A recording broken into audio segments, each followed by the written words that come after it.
no talking, okay? I'm gonna lead the discussion, I'm gonna go over some topics, but we're all gonna be able to contribute. If you don't want to, that's fine, but I hope you do.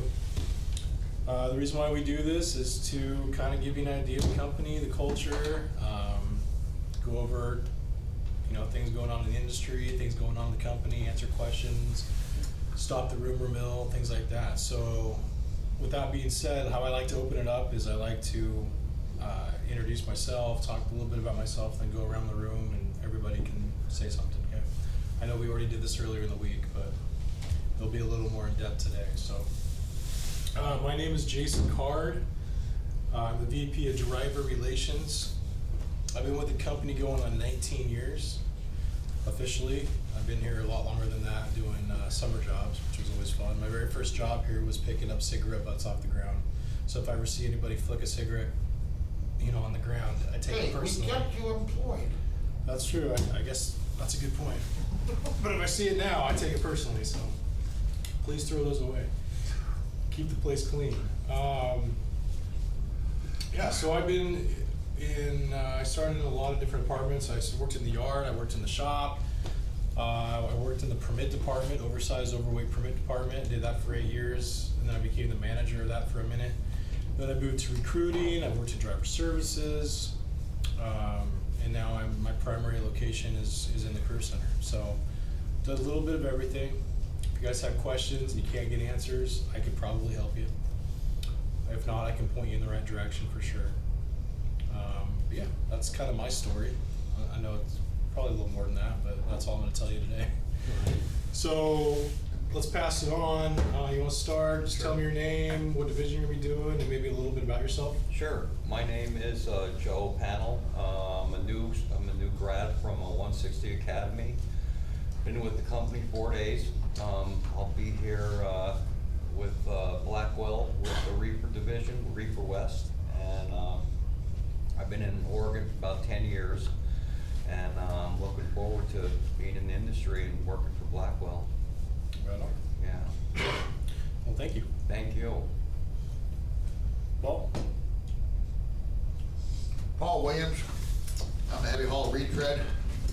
Started here back in October 2020 and made the dumbass move of leaving in January of this year. It took me 6 months to figure out, hey, you were in a good spot, so I came back. 30 years of experience, a little over 1 million miles flatbed, and 7 years in heavy haul.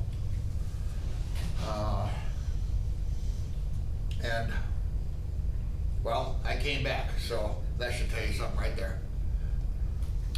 Welcome back. Thank you. William, fresh out of 160 driving school. Drove for a year with Dick Simon back in '03. Last couple of years as a UPG field tech with Caterpillar. Worked for a local company as a head mechanic. Excited to be here. All right. Well, thank you. Welcome. So we don't just pick on the new drivers, we also pick on the current people. So Jared, I know you guys have already been listening to this guy talk all week. He's not so one more bad. time, okay? My name's Jared Cawley. I'm the orientation instructor here. I'm pretty new with the company as well. I've been here going on 2.5 months now. Almost 3, yeah. Yeah, almost 3. So, I like it here. It's a pretty good company. So far, I've worked for multiple different trucking companies, and this one here is a whole lot different than any other I've driven before or managed. So it's I think you guys will like it here a lot. No doubt. My name's Randy Spurlock. I am a retread also. Thank you. Retreaded multiple times, actually. Multiple times. I probably hold the record for retreading. You just couldn't figure it out, or what? All sorts of reasons. But I've driven heavy haul here, taught glass, I've taught flatbed securement currently, and I've loaded glass in Salem. So I've done a little bit of some of this and that. My name is Luis. I'm the graphic designer here, just pretty much all creative here. I've been with the company for almost 5 years, and that's everything about me. And this is a very special roundtable for Luis because this is going to be his last one. Yeah. Already? Luis is moving on Yeah. next week. He'll be back in 6 months. He might. But he is moving on to bigger, brighter things. We're very proud of him. After roundtable, if you want, I'm sure you could ask him, but. Trust me, you'll come back. But we're very proud of you and we wish you well. I guess it doesn't do much good to ask you what the hell graphics is, since you won't be here to do them anymore. No, I mean, just like, I mean, the first thing that popped into my head was the side of the reefers. yeah, Yeah. pretty much that. Yeah, I like Okay, that. so that social is you. media. Yeah, All pretty right. much anything that requires like artwork is me. Did you design them? There's 2 of them that I Like the did the design. ones with the stars and stripes? Not that one. That Oh, wasn't me. okay. I helped with that one, but for the most part, it was somebody else. That Well, one- Luis that- did design the other veteran wrap that we have. Yeah. The first one that we had. And then all the wraps with Blackwall and the blue stripe, he designed and he Get did a quite picture of it somewhere, I'd like to see Yeah, that. yeah. I'm Alright. sure you could probably find one out there. Appreciate it. He's been responsible for pretty much branding, updating our brand for the last few years. If you look around, I mean, he did that picture in the corner. All the safety posters that you see from Melissa, he's actually the one that did all those. He's the one that, anything that's graphical on our Facebook, he's done, so you probably see more work than you realize from him. Yeah. So, all right, moving on. Melissa, our safety director, speaking of, she wanted me to talk about Operation Safe Driver Week. Anybody know what that is? Never heard of it. No? You've never heard of it either? So Operation Safe Driver Week is the week of July 10th through the 16th. And that is when law enforcement is going to focus on unsafe driving, okay? They're gonna be looking for people doing unsafe lane changes, using handheld devices, speeding, etc. But here's the thing too, they're not focusing just on truckers, they're also gonna be focused on four-wheelers too. So anybody over the road, they're gonna be focusing on any kind of unsafe driving habits, okay?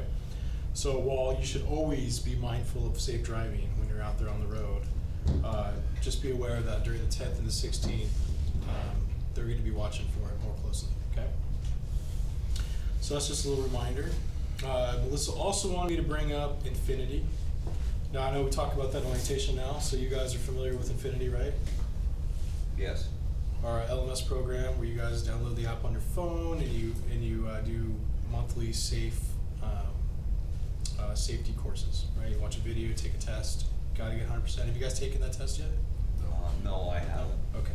Yeah, there isn't a new Oh. training session yet for this month. Right, so the current training session was due on 6/30, so that was a week ago. So for those of you listening that haven't done it yet, you need to get it done, because it is overdue.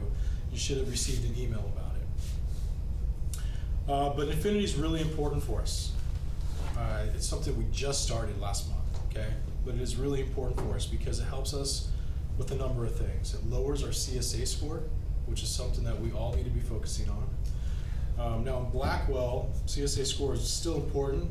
The scores are not as high as combined, but we don't want them to get high, right? We're over on one threshold, hours of service, and we need to make sure that we get that down, okay?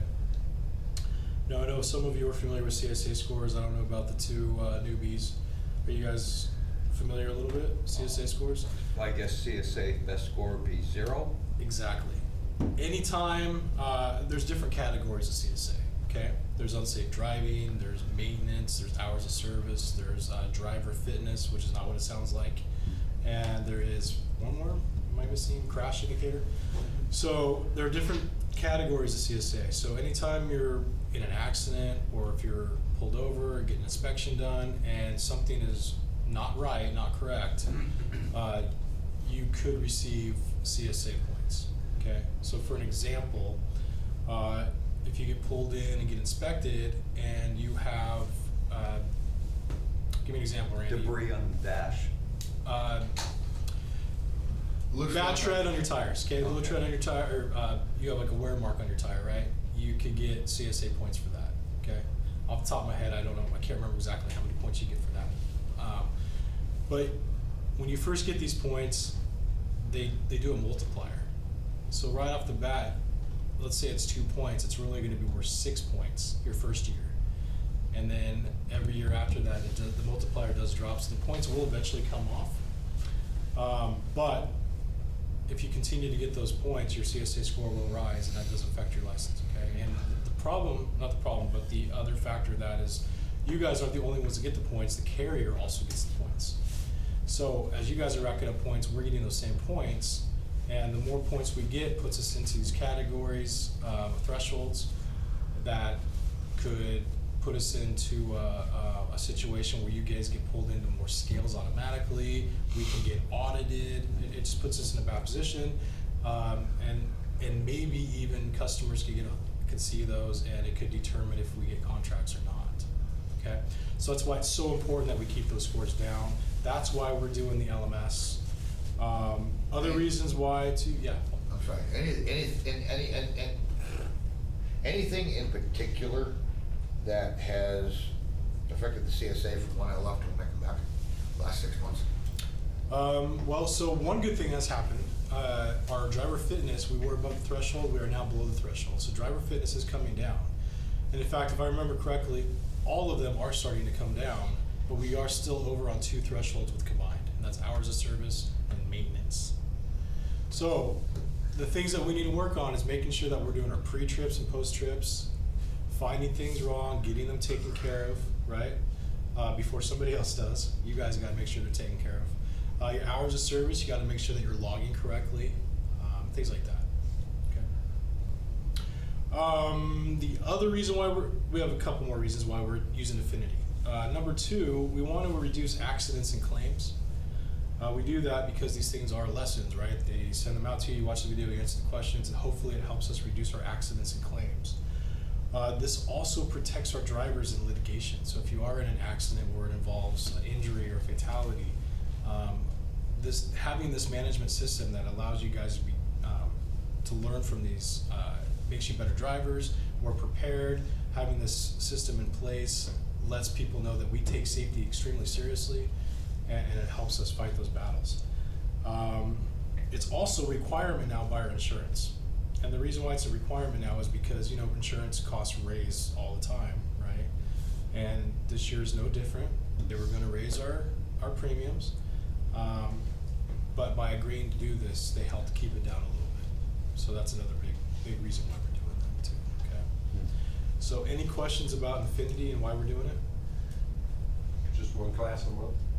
Yeah, so right now it's set up to be one a month, right? And the way I understand it, it's like it takes you 10 minutes. You watch a video, you answer a few questions. You gotta get 100% though. So if you don't get 100%, you gotta watch the video and take the test again until you get 100%, okay? But from the way I understand it, it's not a huge time suck. It's pretty easy to do, so it just brings your awareness up, So I think it's a great thing. And the majority of our drivers, we've gotten a lot of good feedback for, And I feel like the ones that are doing it and happy to do it, they're usually the guys that have 0 CSA points, right? They're the ones that believe in the culture, believe in the process, And I think the guys that fight back a little bit, that don't want to do it, if I look at their CSA scores, I'm willing to bet they got a few points. So, we want to be part of the solution, not part of the problem. So this is part of being a part of the company and helping the company and getting those points down. So. Right. And I don't see any problem doing it once a month. Okay, any questions on those topics? Okay, moving on from safety now, I'm gonna talk about heavy haul. Yeah. Hey. Sorry. Heavy haul. So heavy haul is one of my focuses right now, and what that means is I'm trying to grow the heavy haul fleet, and by doing so, I gotta shake it up a little bit, right? You trying to grow the heavy haul? Trying to grow the heavy haul. Okay. Okay, try to fill the trucks that we have and see where it goes from there. So a couple of things that we're doing. Travis, the manager of the tactical division, which is our 5 and 6 axle RG and step decks, him and I have been doing some brainstorming. He's been coming up with some answers. So these are the things that we're working on right now with heavy haul. Number 1, effective July 1st, so it's already in effect. TARP pay is now $100 per load. Okay, it was $50, now it's $100 per load. I still ain't taking a tarp load. We have a pay increase approved for 5 and 6 axles, step deck and RGN. It's gonna be a 5-cent increase effective September 1st, okay? So not effective today, but effective September 1st, 5-cent increase across the board. We're also working on doing a heavy haul training program. Now, I know we have a training program now for guys that are currently with the company and that want to advance. I currently have that program now, but the one I'm gonna be working on is drivers outside the company that don't have experience, that want to go into heavy haul. As long as they meet the requirements of what I'm asking, which I haven't decided 100% yet, so I'm not gonna bring it up right now, we can enter them into some sort of heavy haul training program directly.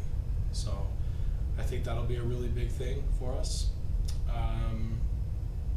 Yeah, so those are some of the things we're working on in heavy haul right now. Travis has already worked on making the home time a little sweeter. Used to be 6 weeks out, 6 days at home. Now it's 4 weeks out, 4 days at home. We've also created some regional positions that are not quite so new. They've been around for a couple months now, but we do regional positions for heavy haul. So if a guy is a West Coast guy and only wants to stay on the West Coast for the majority of his time, he can sign up for that. We also have Central Regional, and we also have Eastern Regional. So we got 3 regions for heavy haul now, which is pretty awesome. And the customers love it. We're working on building that, and I think that's going to be a great thing for heavy haul too. In fact, I've been getting a lot of phone calls lately on that. You can send me to Texas and just forget about me. On a 5-axle? What? On a 5-axle? Oh, hell no. Okay. Multi-axle guys, we still got to keep it over the road for right now, okay? But who knows in the future? I'm not saying anything, but you never know. So that's heavy haul. Those are the updates I have for heavy haul. Last thing I want to talk about today is culture. Culture is a really important place of any place you work, in my opinion. Culture can mean a lot of different things. You know, I don't think there's necessarily a right answer or a wrong answer when it comes to how you define a culture of the company you work in. But I think, you know, at the same time, we all got to kind of have the same common goal for a culture to work. So I guess what I'm going to put out there right now with you guys is, and you don't all have to answer on a voluntary basis, but what does a good culture mean to you? Does anybody want to answer that question? Responsive to drivers' needs. Okay, it's a great idea for culture, especially with the Lack trucking of company. toxicity. Losing the toxicity? Yeah. Okay. Anybody else have an idea what they think a good culture should be in a company? Empathetic of their workers. Yeah. And I see that, so. Empathy is Good. important. Okay, culture can be taken a number of ways. It can be. So explain. Have you got, well, okay, number one, culture, all right? I'm into art, I'm into science, I'm into the liberal arts and all that shit. I am cultured. Sorry, excuse me. Then there's culture as opposed to,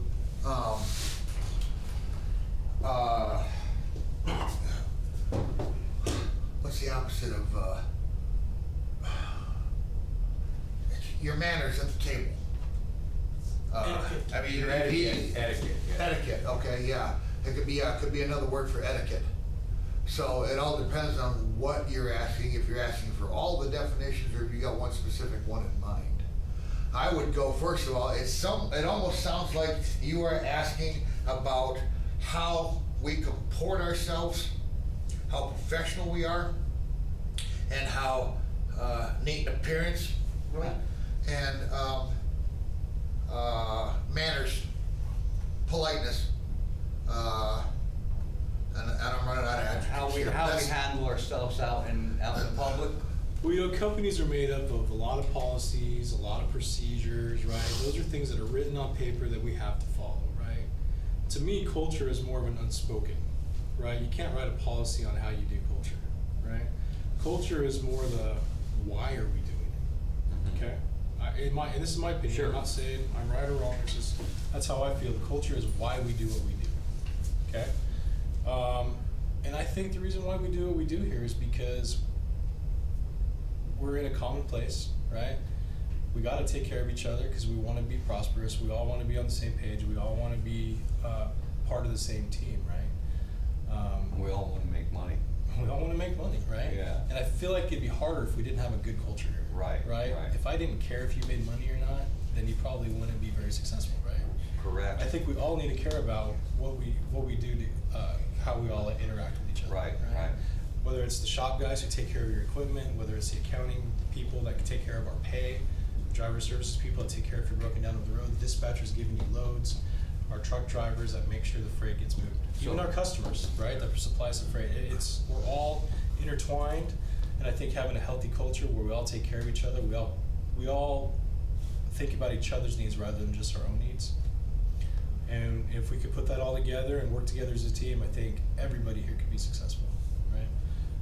Our culture used to be described as a potluck. You know, you don't want to work at a culture that's a buffet, right? Because you go up to the line, you just take what you want, you go eat, you leave, whatever. Someone described our culture one time as being a potluck, where everybody brings something to the table, okay?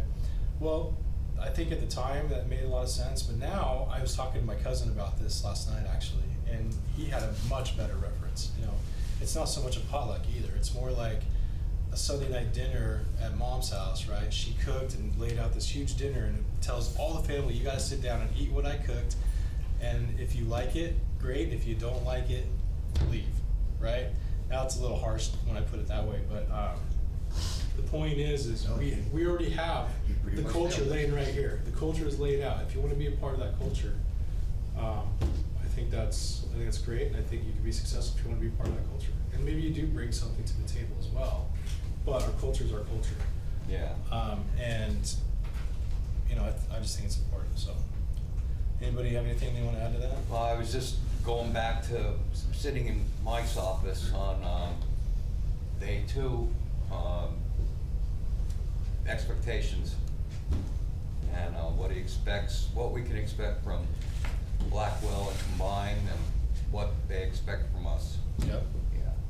And were those in expectations kind of in line with what you were already thinking? Yeah, I thought they were great. Yeah. Well, absolutely. The first one, money. That's why we're all here, right? Right. We're not here because we're bored. We're here because we're Right, making money. right. You didn't get your CDL because you didn't think you were going to make any money. Right.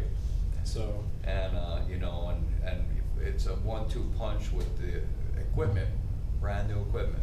But that goes along with making money. Right? Yes, absolutely. You can't do it without your truck. No. So, and then the third expectation, you remember what that was? Well, I know, I know on the other end, what I'm gonna get is respect. Respect. And that's important, and that's one of the first things I felt when I walked into the White House. You know, everyone was at their jobs, and everyone seemed to enjoy their jobs, you know, and you could just get a good overall feel of it, you know when you're walking into a morgue, you know, and it wasn't that. Yeah. Well, that's good, Yeah, because that's our culture. yeah. Well, what about the flip side? What are our expectations of you? Now you're putting me on the spot. Do you remember what our expectations are of you? No, integrity was one. Okay. You mess up, you own it. Sure. You learn from it, you move on. Exactly what Mike said. What was the number one expectation? You remember? Have to be Safe, Gotta be safe. gotta be safe. Right. That should go without saying, right? I mean, safety is important. Your safety, the public safety, company safety, everybody involved needs to be safe. You make a mistake, you own it, and keep your equipment clean. Yeah, so the number two was make sure you take care of the equipment we give you, yeah, right? yep. Because we're gonna give you good equipment, you just gotta make sure you take care of it, because if you don't take care of it, that's your moneymaker. You Yeah. know, it affects your bottom line, right? So you gotta take care of your equipment. And then the third one, anyone remember the third expectation?